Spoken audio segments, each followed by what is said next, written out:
点，快点！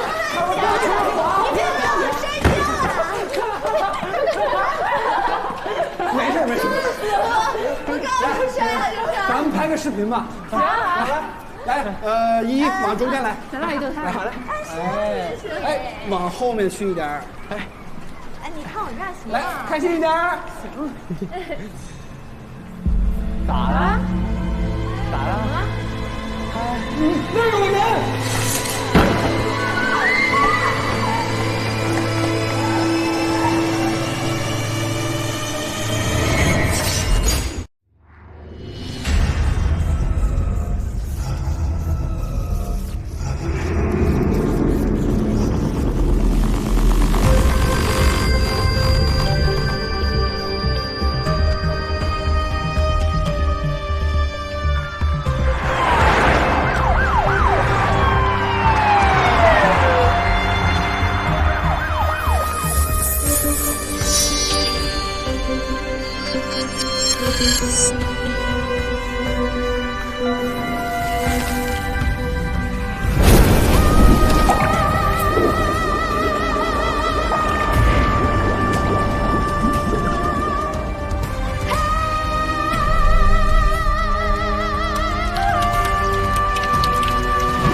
小红，对不起啊，怪我，怪我。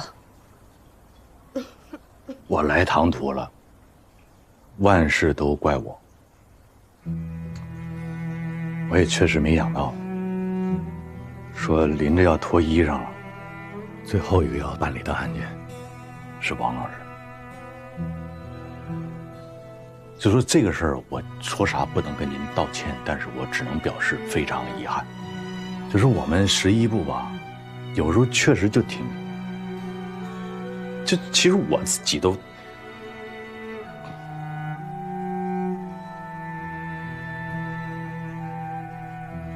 主要是能力有限。明天我就请个假，我得先去趟北京办点事儿。所以说以后什么时候还能再跟您聚在一起，不好说。今天能凑一块儿，非常感恩。我在此祝顺利。大姨啊，别生我气啊！祝顺利。曾主任，同祝顺利。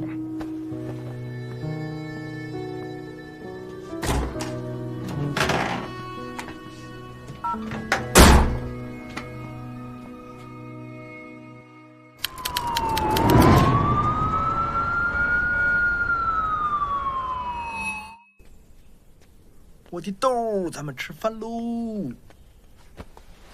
姥爷 ，Good morning。红豆小朋友，早上好。徐总同志好。两回啊，好，一会儿呢，我去送豆豆，你呀就直接去机场。谢谢徐总同志，你辛苦了。爸爸，你去北京什么时候回来？我过两天就回来呀。那妈妈什么时候回来？她得放假了。我已经开始想你们了。豆豆啊，等你爸爸妈妈在北京安顿好了，然后呢，你就可以去北京了。到时候啊，你就天天和你爸爸妈妈在一起啊。姥爷，到时候我就该想你了。哎呀，我的小豆豆，老爷没有白疼你啊。洪亮，你听说了没有啊？昨天东平检察院啊闹笑话了。第一天开庭就出乱子，一个被告人当庭喊冤要翻案。我那个东平现在那个代理检察长李仁俊，是你同学吧？还我同屋呢。啊，哎呀，这个影响太大了。是，所以我一直跟你说呀，检察官不好干的。是呢。啊，洪亮，我劝你改行这个事儿，你以后不会怪我吧？怎么会呢？我跟您汇报一下，徐主任，我这2天又认真的重新思考了一下这个问题。我觉得您提的这个意见，高瞻远瞩。就趁着我现在年富力强，换个赛道，还能再搏一把，也有个回旋余地。乐德啊，快点吃啊！一会儿姥爷跟你一块儿去幼儿园。好。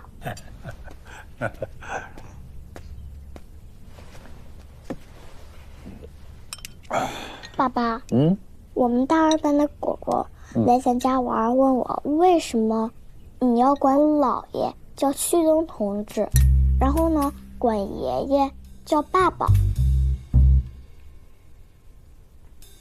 因为您姥爷在给爸爸当爸爸之前，他是爸爸的领导。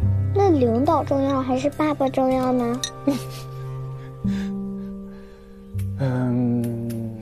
算了吧，洪亮同志，这个问题对你来说太复杂了，你还是快点走吧，祝你一路平安。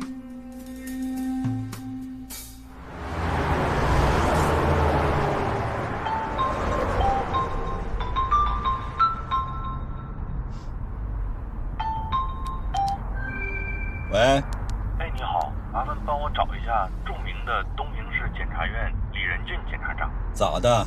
挤兑我是不是？你的一贯伎俩，伤口上撒盐是吗？听出来了，气儿不顺呐。哎，我八卦一下，听说你们单位出事了。这个情况昨天省院就已经知道了。哎，不是，我说你这要脱衣服了，对工作就这么不上心啊？我确实不是一个八卦的人，我也是今天早上听这个省政协的某位同志说的，我才知道的。我这不关心你一下吗？咋样啊？啥情况啊？热闹吗？我谢谢你的关心。这么大个案子，前后我忙活了2年多的时间，一共20多个被告人，就一个当庭喊冤的，你觉得能有多大事儿？李代理检察长是嫌人少了呀？因为我要去北京嘛，我这忙里偷闲，我还不忘关心你一下。希望你呢也能够领点我的情，好吧？领，哎，你这看热闹的情啊，我肯定领啊。不过不好意思，我还扛得住，让你失望了。行了，不开玩笑了啊！我叮你一句，案子无小事，认真对待。行了，你一路平安吧。代问江民好啊。OK， 好，拜。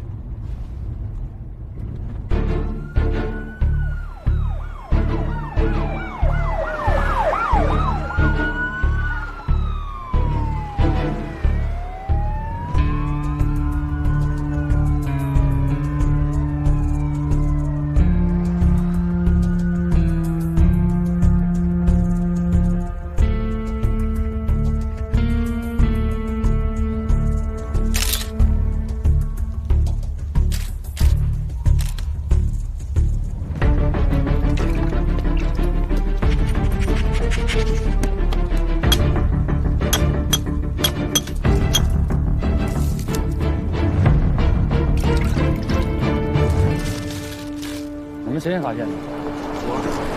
就在那个。哎，现场在哪儿呢？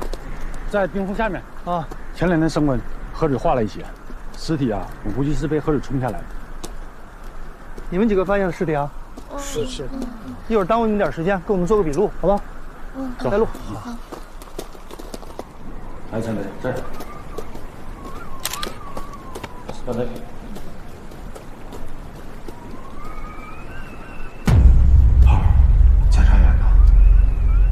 你带队和上游地毯上搜一遍。是。南京，给这几个大学生做个笔录，详细的询问一下发现尸体的过程。愣着干什么呀？认识啊？不认识。干活。哎。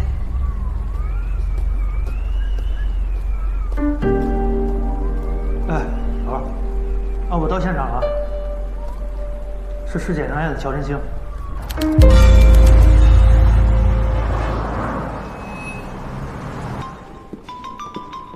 喂，老许，人家啊，现在有空吗？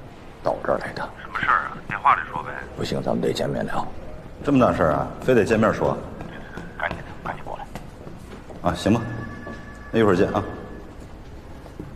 这会我就不参加了，把会议记录做得详细点，回头发我去一趟市局。好的，李爷。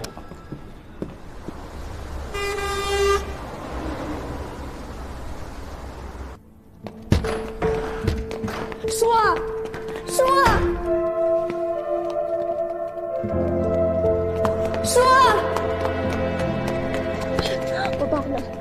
我爸呢？我爸呢？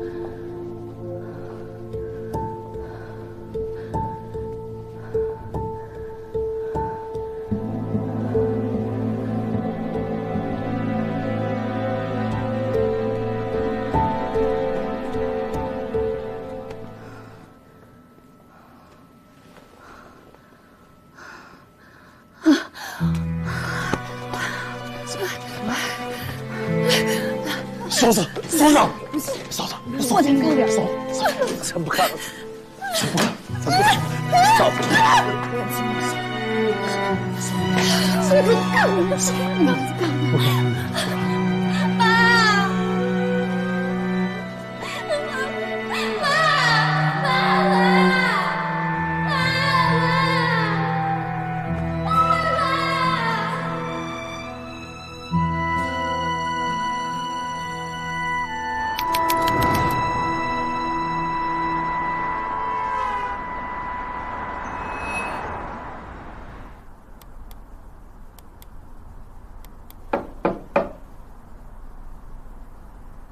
进来。哎，许军，哎，孙局，走。我来跟您汇报一下。怎么样？有什么新发现吗？哎，从早上接警到现在，同志们一直在现场勘查，方圆2公里之内都搜查了一遍，暂时还没发现什么可疑的痕迹。我跟江队他们都讲了，让他们继续扩大这个摸排范围。人手够吗？够，我把分局业务口的人都派出去了。我看是这样啊，你们啊，先把外围的勘察工作尽量完成，然后行程报告之后呢，交给市局的行政指令。徐局，你看能不能把这个案子交给我们分局来办？这个不合规矩吧？命案死的又是个检察官，重大刑事案件，这肯定是刑侦支队的活。徐局，给个机会。你管这个叫机会啊？用词不当，就是什么呢？我是想给兄弟们一个立功的机会。遇到这么大的刑事案，1年也碰不到1回。这个万海案不是交给你们了吗？这功立的还嫌不够大？徐局，你一定相信我们的能力，我们一定会把这个案子办好。可是想立功也不能抢案子呀。不是，稍等啊。喂，许局啊，是我蓝景明。蓝书记，我正想跟您汇报呢，死者已经确认了，是市检察院的检察官乔振兴。家属到现场了吗？家属已经到了，我也通知了李检，他正在赶来的路上。我想这件事儿还是当面跟他谈谈，有什么进一步的发展，我随时向您汇报。好。另外，孙飞最近表现怎么样？他一直挺想进步的。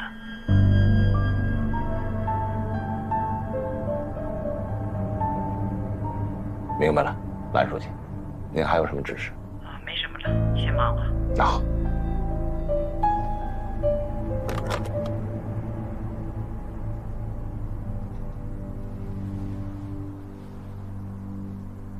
可以啊，孙局，面子够大。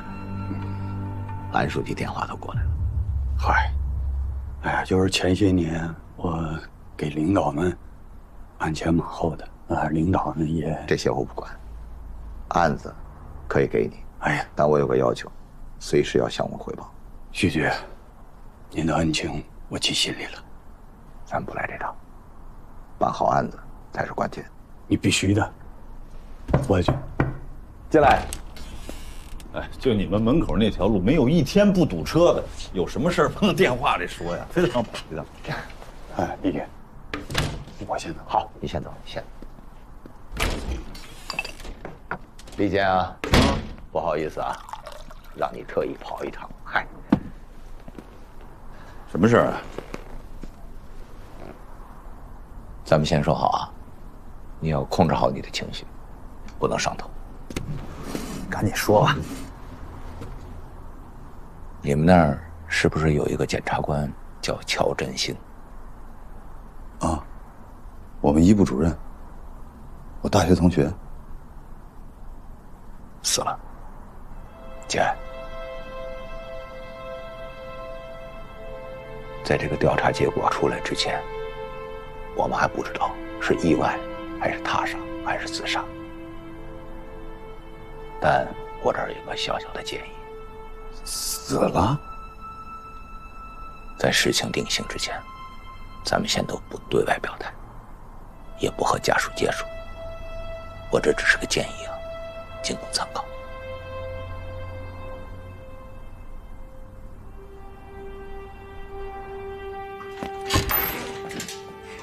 小美，小美，哥。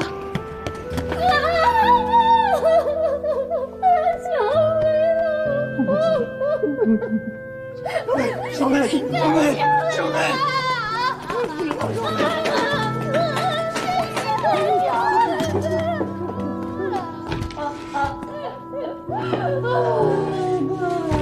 别回了，小没有了。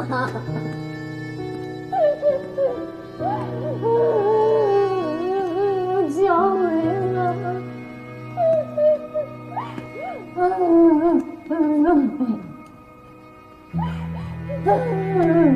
周梅，节哀。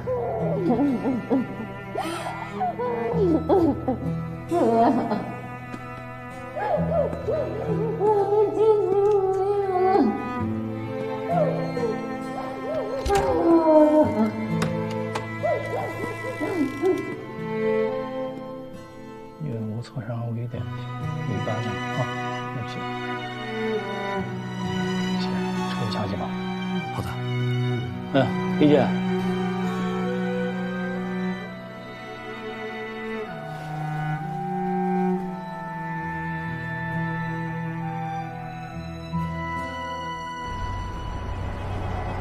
实在不好意思啊，他说马上就到。好，没关系。哎，1分钟，1分钟，马上就来了。你看这是不是？洪亮，这边，没事，稍等啊。就这儿，就这儿，这儿停。这怎么才来？你等半天了。哦，给你介绍一下。哎，哦，这位是韩主任，教务主任。哦，你好，韩主任。你好，你好。这位老公。好好。那校长等着了，咱们赶紧走。稍等，我取个行李。哦，好。不好意思啊。哎，证书都带了吗？全都带了一个。这门我先查了一遍。哎，韩主任，你跟你们说了，别带这个，这是学校，不好看，一点特产也不值钱，一点心意。对。好。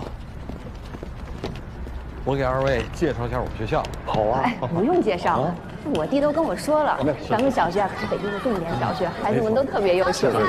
完了，我姑娘这块吧，我们平时也特别注意这个德育和美育双方面的共同的教育。孩子的舅舅跟我说了，是江总也特意关照我。哎，老师好，老师好。哎呦，小朋友好。老师好。慢点跑啊！太可爱了。你看人这学校，这学生多讲礼貌啊。我们这儿的入学条件啊，你家孩子都符合。那太好了。往这儿，快点啊！哎，我校长，我先接个电话，我先接个电话。快点儿！啥事儿？乔振兴死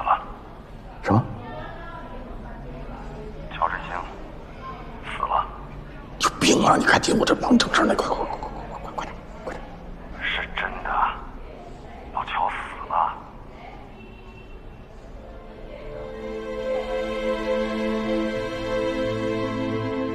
啥病？不是病。市局法医那边推测，溺亡、淹死的。啥时候？哪儿啊？永清河，几个大学生发现的。这个天上去河干嘛？我哪知道他上那儿干嘛去？我哪知道他为什么要去那儿啊？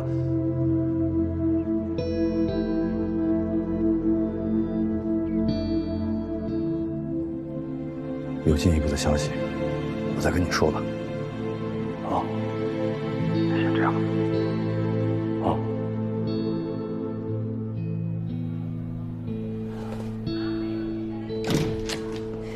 洪亮，洪亮，干嘛呢这？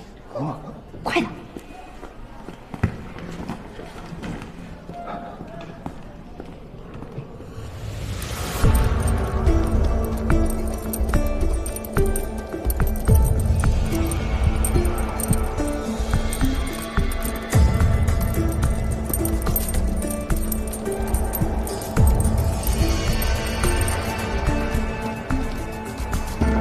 老板，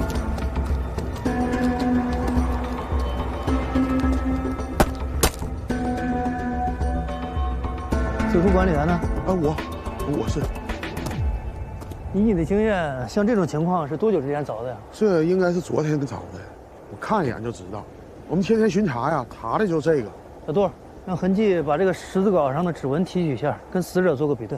江队，收到。班上这个车好像有点问题啊。来了，把这个地方警戒圈起来。往后面。怎么了？初步排查过了，车辆完整，车内没有发现打斗痕迹，副驾驶的座位底下发现了一个白酒瓶，你看一下。还发现了个公文包。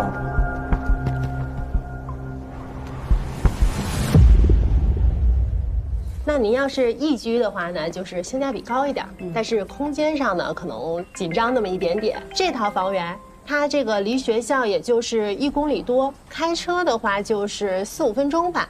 这套房的话是家具家电全带。洪亮，你说咱们租个1居还是2居啊？可以。也可以先租个1居，然后等你调过来之后，咱们再换个打扮，你说呢？对。出来。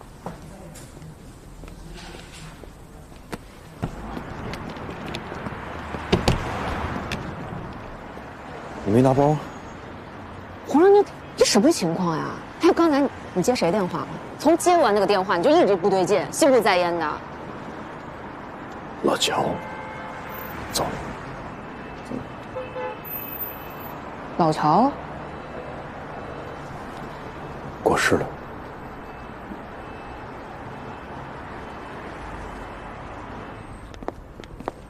就这儿啊？对，就这儿，就这儿。行，您告诉我打电话。您请进。哎，哦，行，那咱先看。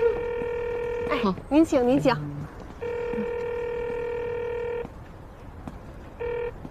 哎，怎么样？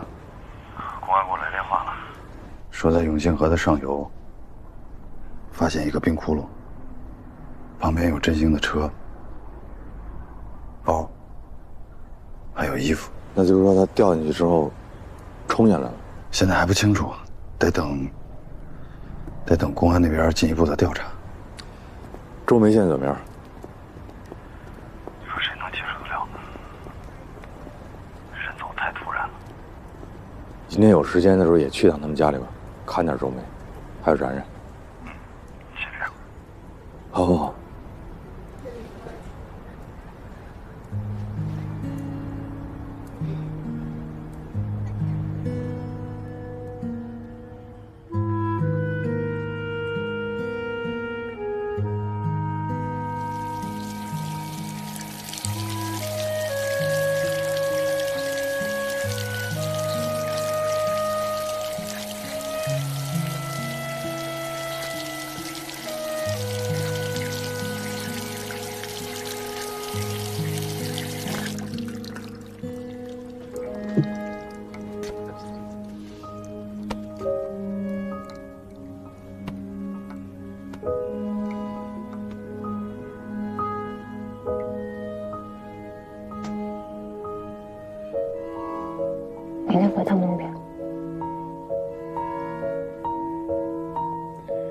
明天中午得跟张总吃饭，约好。以后张总就说我老板了。小燕好不容易给找了这关系，还没去呢，先改时间，第一印象不好。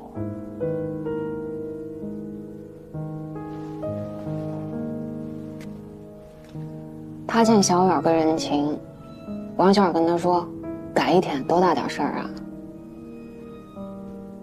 人都走了，我也是还看不着他，不是踏踏实实把这边事儿办明白了，让人走也不安生。哎呀，我现在越来越觉得，你跟老领导这个角色相当英明。所以当我再回海州，第一件事，我催孙亚军赶紧把我关系办明白。衣服一脱，哎，我带着小豆过来上学，老领导那边一退休接过来，咱全家北京安家，一家人齐齐整整，一个都不少。对，珍惜眼前人。哎，还领导总结精辟到位，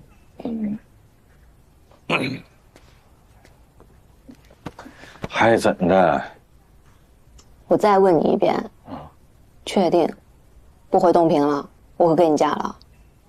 我就先不回了，嫁攒着呗。攒什么攒？嫁还要攒的，过这村就没这店儿。咋这样呢？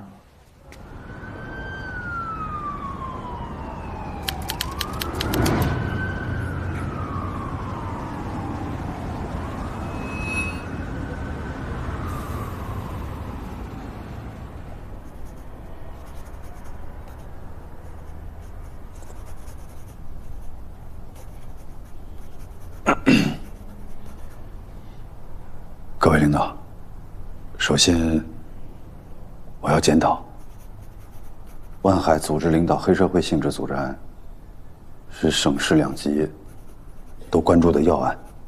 开庭第一天就出现了被告人干扰审判的事情，我有不可推卸的责任。对于像张文京这样精通法律的专业人士，我们准备的不充分，功课做的不扎实，对案件处理造成了极大的影响。庭审视频我们都看了，张文京喊的万海不是黑社会，为什么？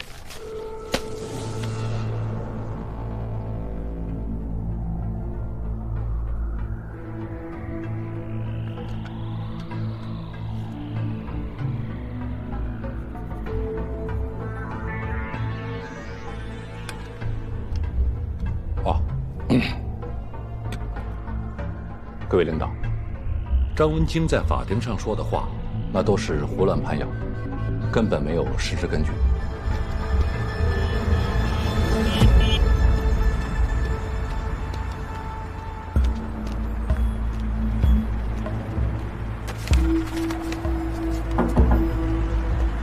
我们经过审查发现，张文京在万氏集团任职期间，曾多次为该集团的违法犯罪行为提供帮助，甚至涉嫌参与多起诈骗、敲诈勒索等相关案件。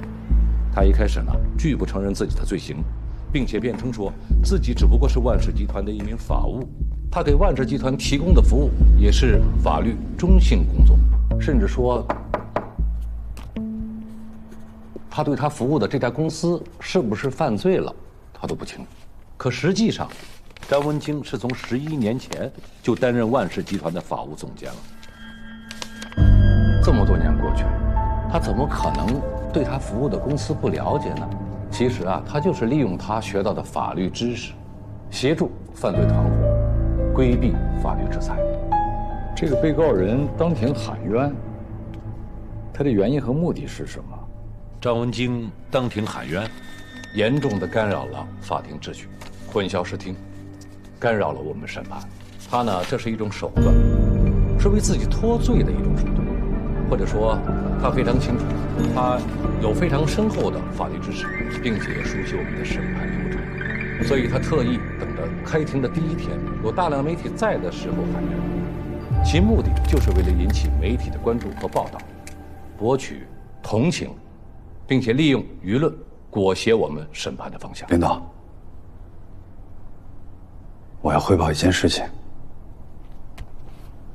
我们一部主任乔振兴同志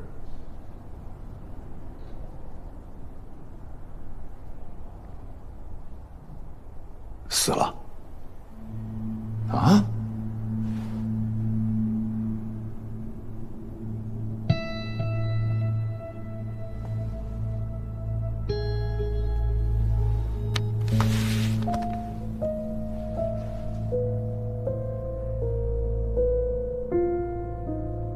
死的？什么时候的事啊？我已经去过市局了。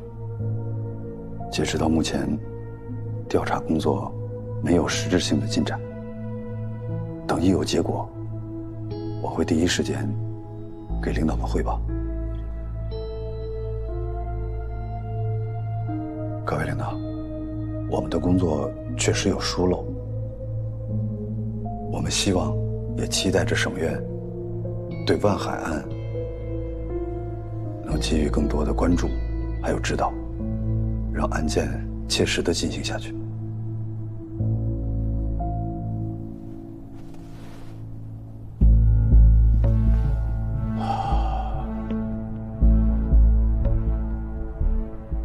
时间也不早了，这么晚了还叫大家来开会，辛苦了。这样吧，你们先回去，我们这边再开一个党组会，研究研究。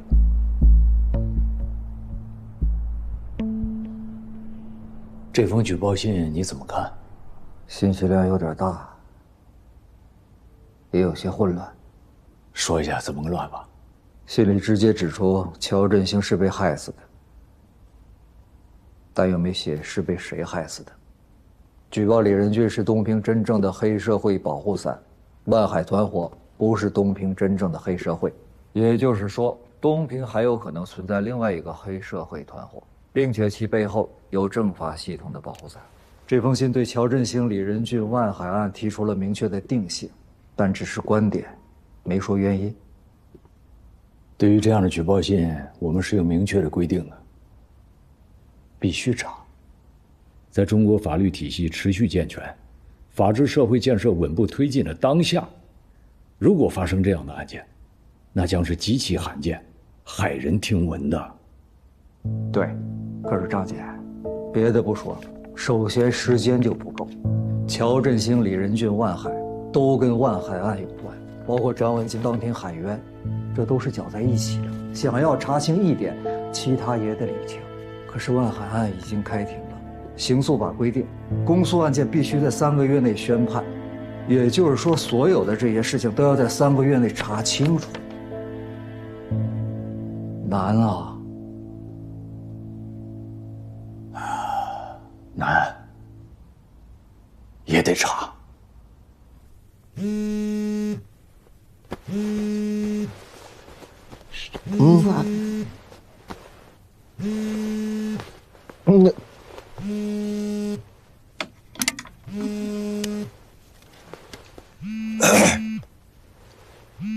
领导，哎呀，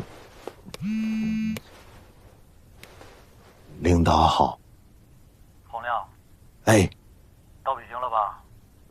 到了，今天到的。怎么样，还顺利吗？托您的福，一切顺利。那就好。明天啊，需要你回来一趟。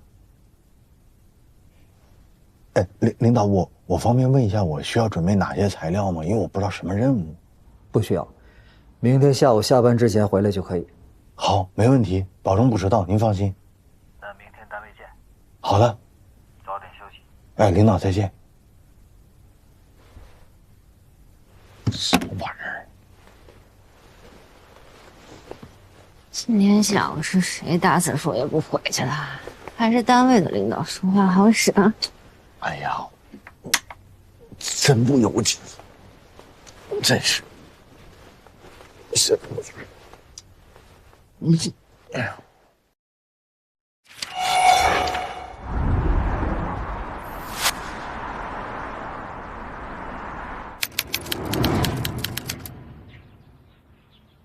严书记，根据这封举报信的内容，我怀疑东平市政法系统内部可能存在严重的职务犯罪问题，甚至有人充当黑恶势力的保护伞。万海案是轰动全省的大案要案，我建议省检察院成立一个指导组，让11部的同志参与其中，指导办理张文京案的同时，暗查东平政法系统内部是否存在职务犯罪行为，是否有人充当黑恶势力的保护伞，如果有，一旦查实，坚决打击，绝不姑息。明白。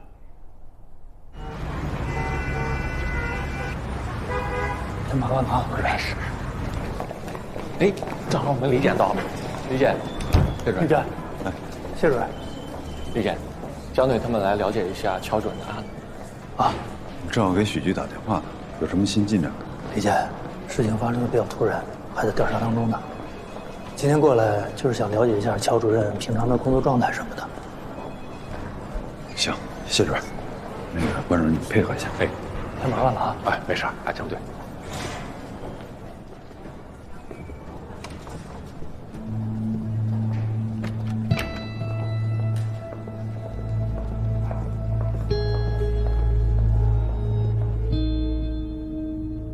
老乔就坐这儿。张队，老乔是怎么死的？还在查。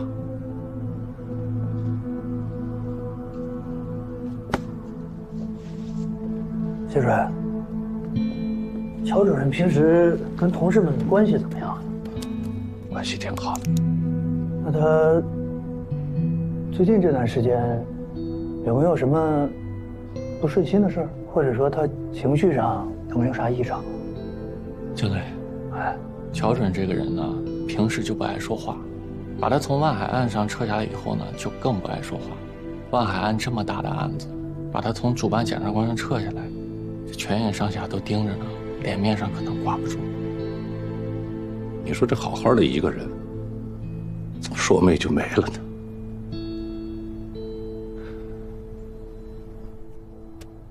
申请人洪亮，我是刚调来不久啊，对咱们本院的同志还不太了解，这就看到了你的离职报告。这可不是我对领导有看法，开玩笑。工作交接都完成了吗？专委很关照我，就没有最近安排特别重要的任务。前天是他最后一个比较重要的工作结束了，是跟春祥同志有关系的那件事儿，是吧？对。洪亮，啊，听说你跟一部的同志合作的不是很愉快呀？没有啊，因为流程都是正常的，推进的很顺利，一部的同志非常配合。是吗？哦。那一部的主任亚平同志，你合作完了以后有什么想说的？就人很好啊，就是性格比较直爽，性情中人。但实话讲，就是因为我们是一部这种特殊的工作性质吧，别的部门的同志对我们就相对比较谨慎，所以也没有更多的交集和了解。谨慎啊，你这个用词很有意思啊。好，就要离职了，最后的这一段检察官时光，你打算怎么度过啊？个人利益永远服从国家利益，服从集体利益。只要单位还有任务方面的需要，我义不容辞，坚决站好最后一班岗。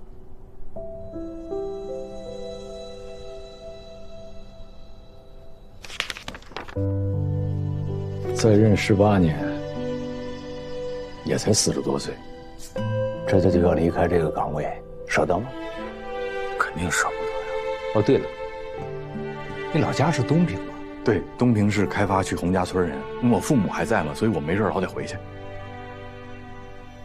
哎呀，这个东平最近是真不太平。万海案是吧？最近又出了一件事儿，那个乔振兴的死亡。洪亮，这事儿你也听说了吧？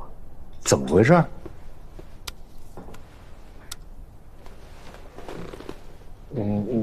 我不太了解具体情况，就是他们给我打完电话也没说清楚，就说是溺亡。但我听说他这2年喜欢钓鱼，就是不知道是不是野钓的时候你得砸冰窟窿，你至少得这么大。乔振兴跟你是大学同学吧？啊，你应该了解他。说说看。应该说他是我认识的朋友当中，最纯粹的一个人。怎么说？对理想，对人生的规划，明确的认为自己的目标就界定为检察官，那还真就实现了。就是我们上大学大一上学期那会儿，我记得那时候我就在开水房，我专门问过他，我说哥们儿，你这为啥当检察官啊？他跟我说，因为检察官是坚守正义底线、捍卫公平的卫士。他跟我说这个话的时候，他有点抖。我当时我就顺着往底一看，我特别想提醒他，我说哥们儿，你烫手了。他拎的那个绿暖壶嘛，它上面有特别大的一串红字儿，以至公无私之心行光明正大之事，自己写到绿暖壶上的，那开水就流在那个红字儿上。那个蒸汽腾腾的往上冒，就那一刻就我觉得好像我也应该当检察官。乔振兴的事情谁跟你说的？李仁俊，就那个东平市现在代理检察长。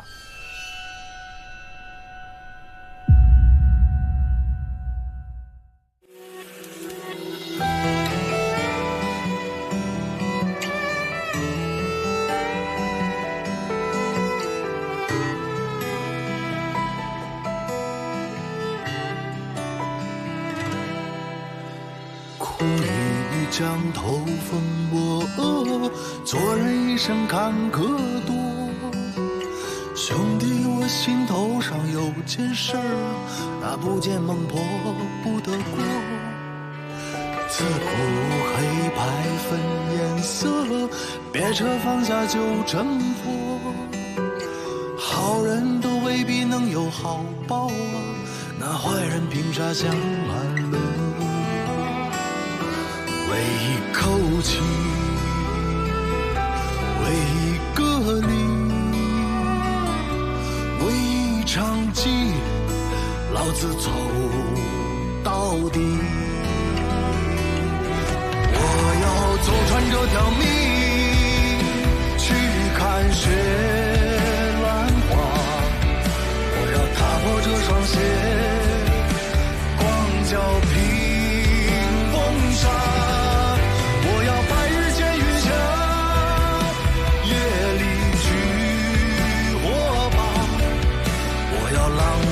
乾坤下，世事有王法。